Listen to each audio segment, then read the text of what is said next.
Hello children, today we are going to revise the lesson microorganisms.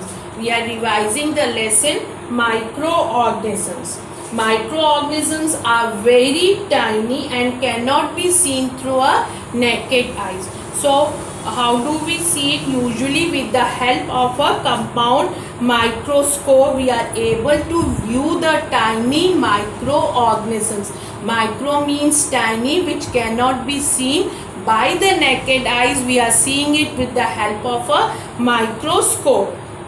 Now the object to be viewed under the microscope is referred as a specimen. What do we call it? It is referred as a specimen. Okay children. Now a thin sheet of glass called a microscopic slide on which we place the specimen, and this specimen is covered by a very thin glass that is known as a cover slip. It is a much thinner sheet of glass that is called as a cover slip, which is covered on the sample, which is covered over the sample. Now the types of microorganisms. Now the types of the microorganisms, as you know, what does this term mean? Microorganisms that are visible only through a microscope are called microorganisms. Okay, these are found almost everywhere. Now what are they are divided into 5 major groups. It is divided into five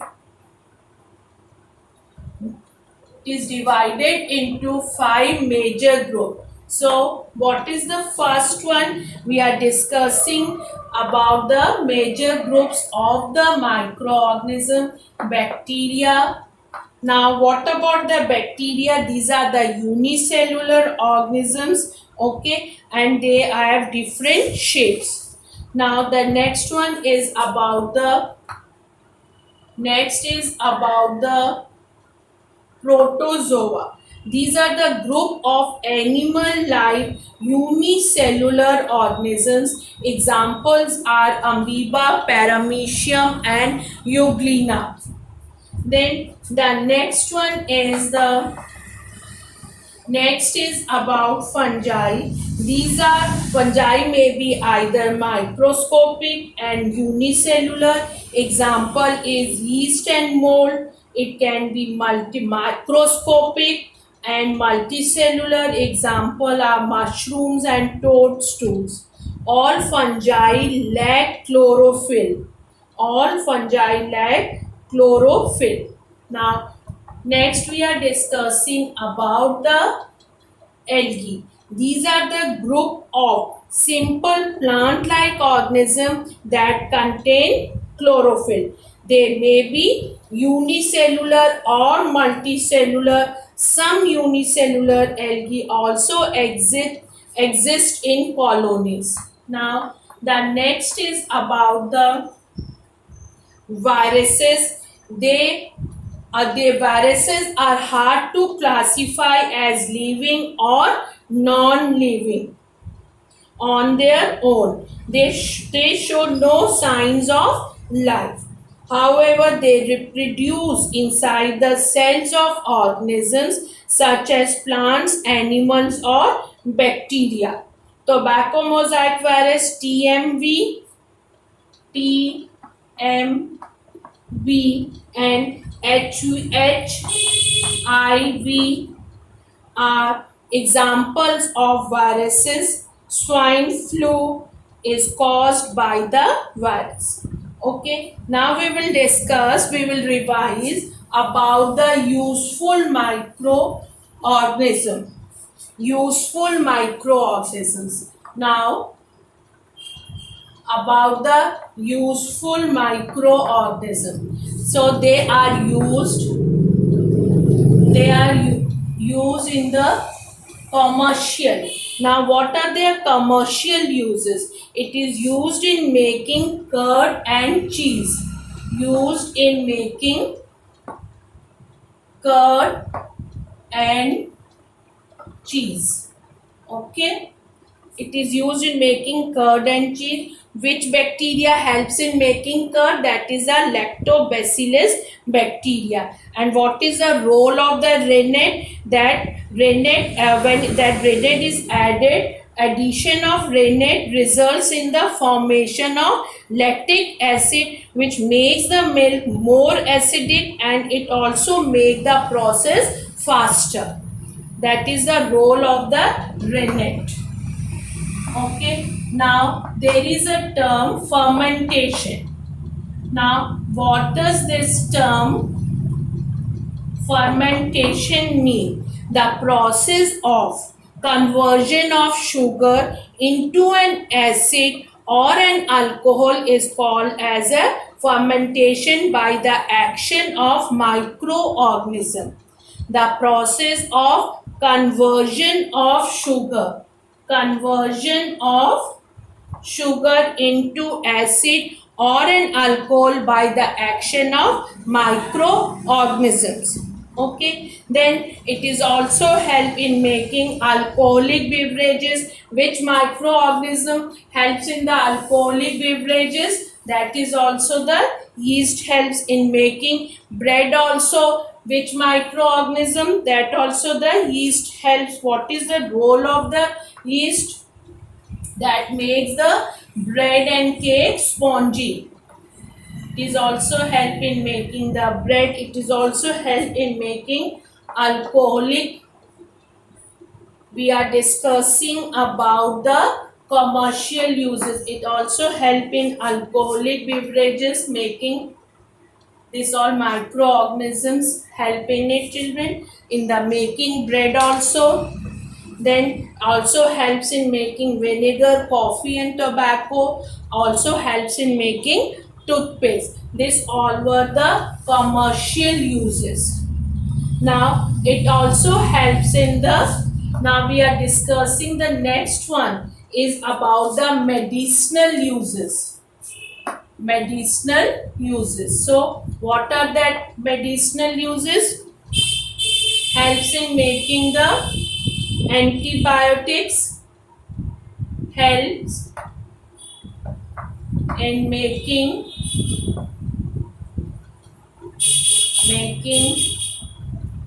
antibiotics. We are discussing the medicinal uses. Helps in making vaccines, helps in making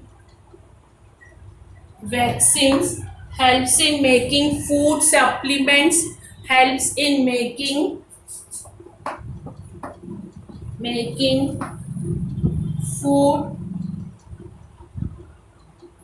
helps in making food supplements, helps, and also it is in our human body. These are for the medicinal uses. Now we discuss about the antibiotics.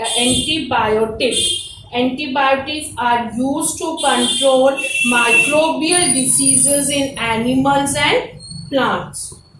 Certain bacteria and fungi are used in the production of medicine called antibiotics that destroy certain diseases causing microbes. Now about the vaccine. What is a vaccine? Vaccine is a preparation of kill or weaken disease causing microbes. Now what are the antibodies? When a disease causing microbe enters our body produces a substance which is known as a antibodies. What is it known as? It is known as a antibodies. It is known as a antibodies. Okay, also used in food supplement, making food supplement and in human body. Now we will discuss, we are revising about the agricultural uses. Now agricultural uses. Okay, in the agricultural uses, blue-green algae and bacteria such as rhizobium that live, where does that rhizobium live? That live inside the root nodules of leguminous plants such as pea and soybean, help in fixing atmospheric nitrogen and increases the soil fertility. So there are the two terms that are the nitrogen fixation, nitrogen fixation and nitrogen cycle. Now what is this nitrogen fixation? Is the process by which free nitrogen is converted, with free atmospheric nitrogen is converted into nitrogen compounds.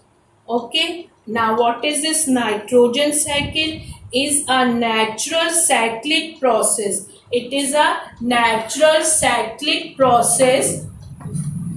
It is a natural cyclic process. Now what is it, children? In which atmospheric nitrogen enters the soil and becomes a part of living organisms before returning to the atmosphere. This is agricultural uses. Now how are they used in the environment? What are their environmental uses, children? Now what are their environmental uses? Their environmental uses. Microbes such as bacteria and fungi act on the bodies of dead plants and animals and convert them into the simple substances. And these removal of dead bodies by the action of microbes keeps our planet clean. This all was about the microorganisms and all were about the useful microorganism. Now harmful microorganisms. They are divided into two categories, children. Disease causing in human beings, animals and plants, and the food spoilage. Now there is a term pathogens. There is a term pathogens. So what is it? Microorganisms that cause diseases in human beings, animals and plants are called pathogens.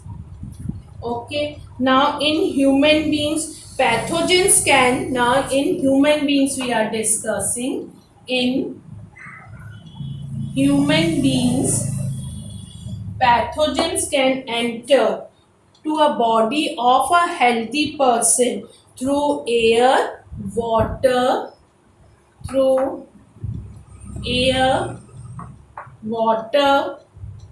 and food. Pathogen can also spread from an infected person to a healthy one. Now, communicable diseases, the diseases that can spread from one person to another are called as communicable diseases. Okay, some communicable diseases in human beings are malaria, typhoid, tuberculosis, ringworm, common cold, and their mode of transmission. As for the case of malaria, it is the bite of the female Anopheles mosquito. For the typhoid, that is the contaminated food. For a common cold, the mode of transmission is air. Now if we discuss about the animals, some animal diseases caused by pathogens. So common diseases are foot and mouth disease, rinderpest, anthrax and fin rot. Some plant diseases we have discussed right now about the animal diseases. Okay, now some plant diseases caused by pathogens are citrus canker, rust of wheat and loose mud are the some of the plant diseases which are caused by the pathogens. Now, what is that food spoilage? What does this food spoilage means? Microorganisms such as fungi and bacteria, they are responsible for the spoilage of the food stuff. Which are responsible? Fungi and bacteria. And the main conditions required for the growth of these microorganisms are moderate warm temperature, air and moisture. Now, what is this food poisoning? What do you mean by food poisoning? Eating such foodstuffs can cause an illness. Which type of foodstuffs, children? Microorganisms often produce poisonous substances which make the food unfit for consumption. If that foodstuffs we are going to eat, that can cause an illness which is known as a food poisoning. What is it known as? It is known as a food poisoning. Now, the food preservation. Now, about the food preservation. Food preservation is the process. Food preservation. What do you mean by food preservation? Food preservation is the process of treating and handling food with an aim to stop or slow down its spoilage while maintaining its nutritional value, texture and flavor. To maintain its nutritional value, texture and flavor. That is known as a food preservation.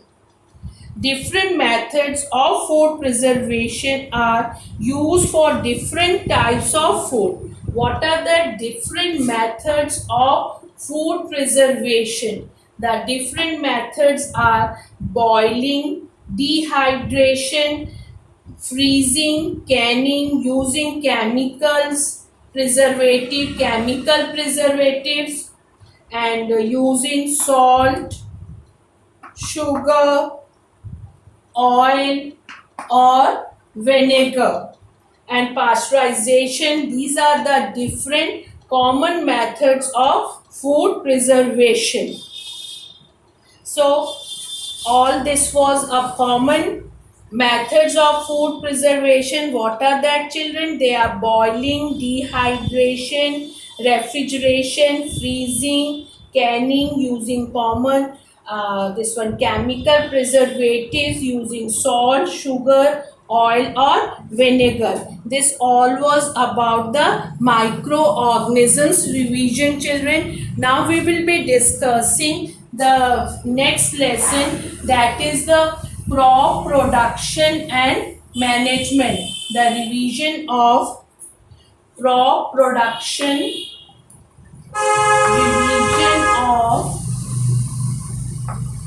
crop production and management. We are going to revise this revision of this lesson. Okay. Now, food, as you all know, food is an essential need for our survival.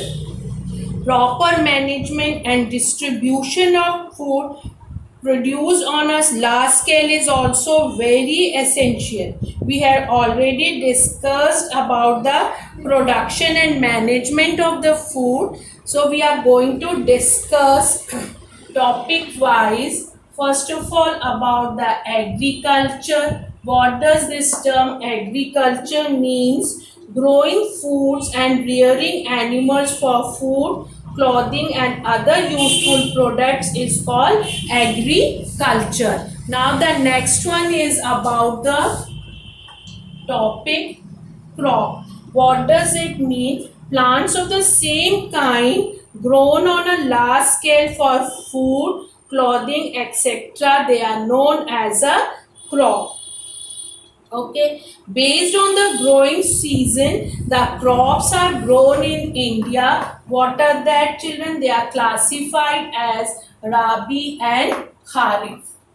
Okay, fine. Now the agricultural practices. Now, what do you mean by the agricultural practices? For growing crops, farmers perform a series of activities in a particular sequence over a period of time that is known as agricultural practices. What is it known as?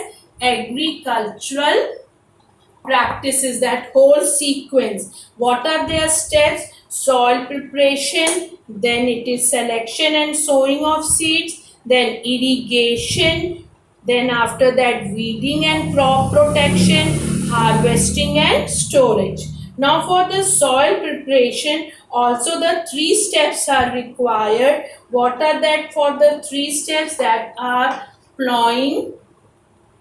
The 3 steps are plowing, leveling and applying. What is it, children? Applying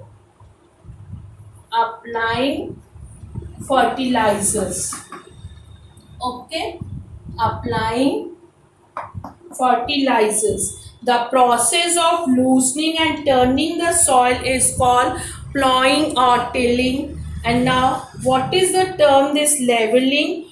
After the plowing, also some big lumps of soil are there.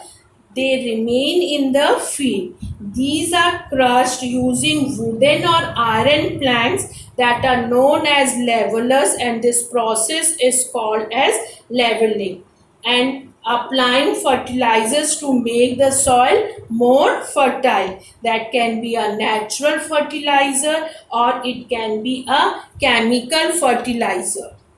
Now the next step is about the selection and sowing of seeds. Selection and sowing of seeds. The seeds should be healthy ones. Selection and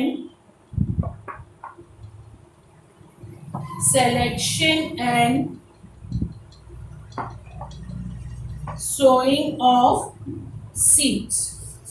So there is in India a government body called the National Seeds Corporation, that is NSC, is involved in the production of good quality agricultural seeds. Now the term, what does this term sowing means, is the process of planting seeds in the soil. Seeds should be sown at appropriate distance from one another. Seed should be sown at the correct depth, neither too shallow nor too deep. And sowing of the seeds can be done manually with the help of the hand or with the help of that implement that is known as a seed drill. Okay. Manual sowing is also called broadcasting. A seed drill can be pulled across the field using a tractor. So this all was about the crop production and management. Children, please revise the lesson properly and prepare for your test. Thank you, children.